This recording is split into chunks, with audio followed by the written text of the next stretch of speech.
You are listening to You Can't Say That, The Demise of Free Thought in Australia by Melinda Richards. Read by the author.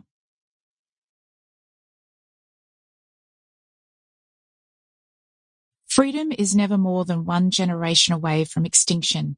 We didn't pass it to our children in the bloodstream. It must be fought for, protected, and handed on for them to do the same. Ronald Reagan. Being permanently offended and upset doesn't make you a good person. It makes you a tedious bore who attracts negative people. Zuby Music.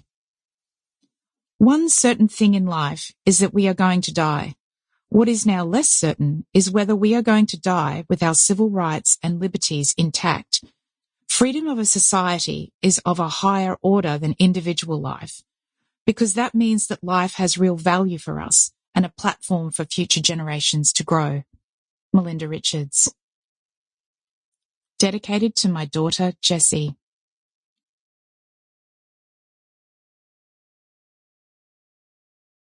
Author's note. Thanks for picking up my book.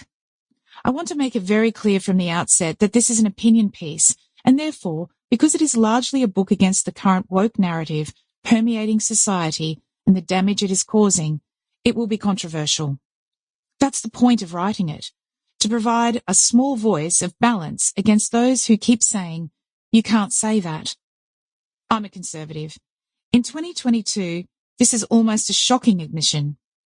I've been called everything from a fascist to a racist, a wearer of a tinfoil hat, a murderer, a conspiracy theorist, a cooker, selfish, and the list goes on. Most of the attacks levelled at me are when I express conservative opinions in relation to maintaining individual rights and freedoms, bodily autonomy, individual responsibility and self-determination, treating every person, regardless of race or religion, with a certain amount of respect and holding people to account for their behaviour, regardless of race, religion or gender.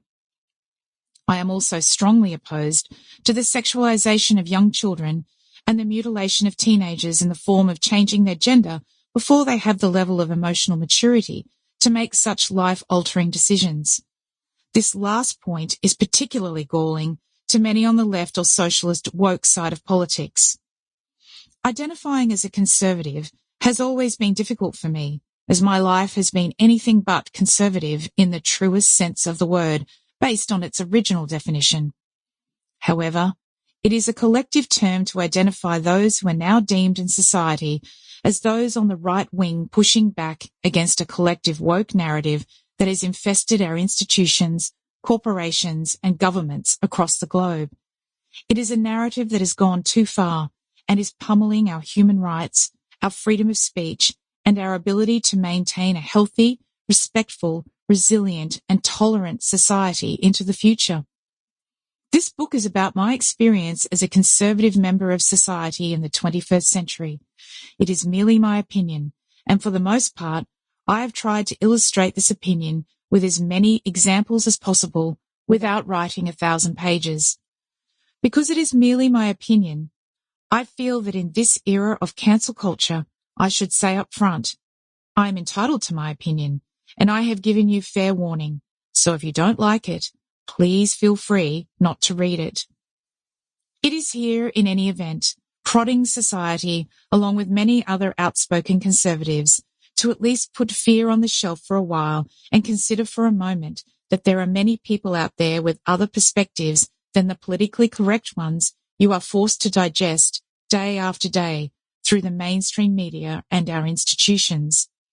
A key subject of this book is the social elites, a growing force of upper-class social commentators and influencers shaping debate, virtue signalling, and shaming anyone who dares disagree.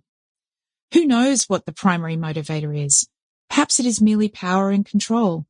They have given birth to wokeism, which is taking Western society on a path of a new era of cancel culture and censorship as the elites simultaneously spruik their woke agenda, shutting down anyone who speaks out against it. You no doubt hear phrases and narratives around diversity, climate change, inclusion, equality, etc., and you must blindly follow. Sample complete. Ready to continue?